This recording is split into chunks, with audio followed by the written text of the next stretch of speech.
Assalamualaikum warahmatullahi wabarakatuh. Perkenalkan, nama saya Reka Ramdhania Fuada dari kelas KI 1 semester 3. Di sini saya akan memaparkan materi mengenai kontak pertama antara Islam, ilmu pengetahuan, dan filsafat Yunani. Yang pertama, pengertian Islam. Islam menurut pandangan umum yang berlaku biasanya mempunyai konotasi dengan diartikan sebagai agama Allah. Agama Allah berarti jalan Allah, yaitu jalan menuju kepadanya dan bersumber daripadanya. Yang kedua, ilmu pengetahuan. Istilah ilmu pengetahuan diambil dari kata bahasa Inggris science yang berasal dari bahasa Latin scientia, dari bentuk kata kerja skir yang berarti mempelajari dan mengetahui. Pengertian filsafat Yunani. Filsafat Yunani sering disebut filsafat barat. Istilah filsafat barat adalah sebutan yang digunakan untuk pemikiran-pemikiran filsafat dalam dunia barat atau oksidental. Pada umumnya, filsafat terdiri dari dua garis besar, yaitu filsafat barat dan filsafat timur. Alexander yang Agung mengalahkan Darius di tahun 331 sebelum Islam. Ia kawin dengan Statira, anak Darius. Pada waktu itu juga 24 dari jenderal-jenderalnya dan 10.000 prajurit kawin atas anjurannya dengan wanita-wanita Persia. Selain dari mengadakan hubungan-hubungan perkawinan, ia dirikan pula kota-kota dan koloni-koloni yang penduduknya diatur begitu rupa sehingga terdiri dari dua golongan Yunani dan Persia. Setelah Alexander meninggal, kerajaannya yang besar itu terbagi menjadi tiga. Makedonia di Eropa, kerajaan Ptolemeus di Mesir dengan Alexandria sebagai ibu kota, dan kerajaan Selesid di Asia dengan kota-kota penting Antioch di Syria, Seleucia di Mesopotamia, dan Baktra di versi sebelah timur. Yakub ibnu Ishaq al-Kindi, ia berasal dari Kindah di Yaman, tetapi lahir di Kufah atau Iran di tahun 796 Masehi. Orang tuanya adalah gubernur dari Basrah. Setelah dewasa, ia pergi ke Baghdad dan mendapat lindungan dari Khalifah Al-Ma'mun dan Khalifah Al-Mu'tasim. Al-Kindi menganut aliran Mu'tazilah dan kemudian belajar filsafat. Zaman itu adalah zaman penerjemahan buku-buku Yunani, dan Al-Kindi kelihatannya turut juga aktif dalam gerakan penerjemahan ini. Al-Kindi membagi pengetahuan ke dalam dua bagian. Yang pertama, pengetahuan ilahi, sebagaimana yang tercantum dalam Al-Quran, yaitu pengetahuan langsung yang diperoleh Nabi dari Tuhan. Dasar pengetahuan ialah keyakinan.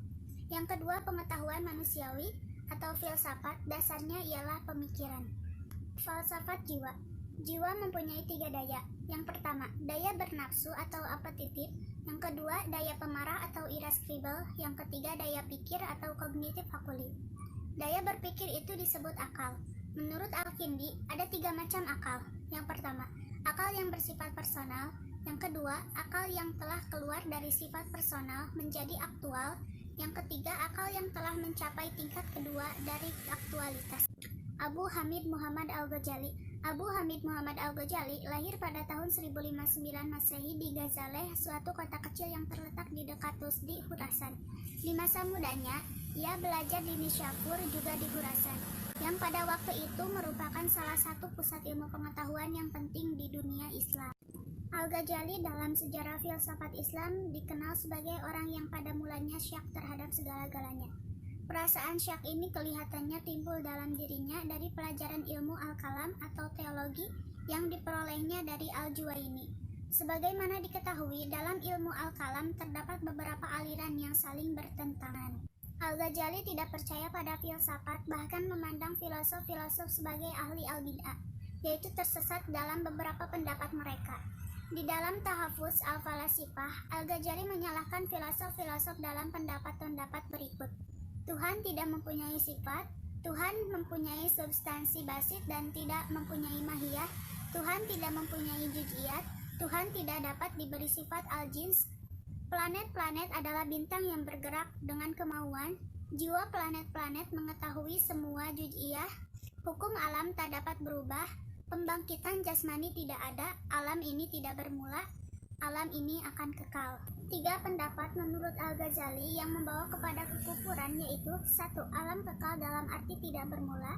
Yang kedua, Tuhan tidak mempunyai perincian dari apa-apa yang terjadi di alam. Tiga, pembangkitan jasmani tidak ada. Al-Ghazali membagi manusia ke dalam tiga golongan. Yang pertama, kaum awam yang cara berpikirnya sederhana sekali. Yang kedua, kaum pilihan yang akalnya tajam dan berpikir secara mendalam. Yang ketiga, kaum penangkar. Kaum awam dengan daya akalnya yang sederhana sekali tidak dapat menangkap hakikat-hakikat. Mereka mempunyai sifat lekas percaya dan menurut. Golongan ini harus dihadapi dengan sikap memberi nasihat dan petunjuk. Kaum pilihan yang daya akalnya kuat dan mendalam harus dihadapi dengan sikap menjelaskan hikmat-hikmat. Sedangkan kaum penengkar dengan sikap mematahkan argumen-argumen. Al-Ghazali dalam hal ini membagi manusia ke dalam dua golongan besar, awam dan hawas, yang daya tangkapnya tidak sama, dan oleh karena itu apa yang dapat diartikan kepada golongan hawas tidak selamanya dapat diberikan kepada kaum awam. Dan sebaliknya, pengertian kaum awam dan kaum hawas tentang hal yang sama tidak selamanya sama. Kaum awam membaca apa yang tersurat dan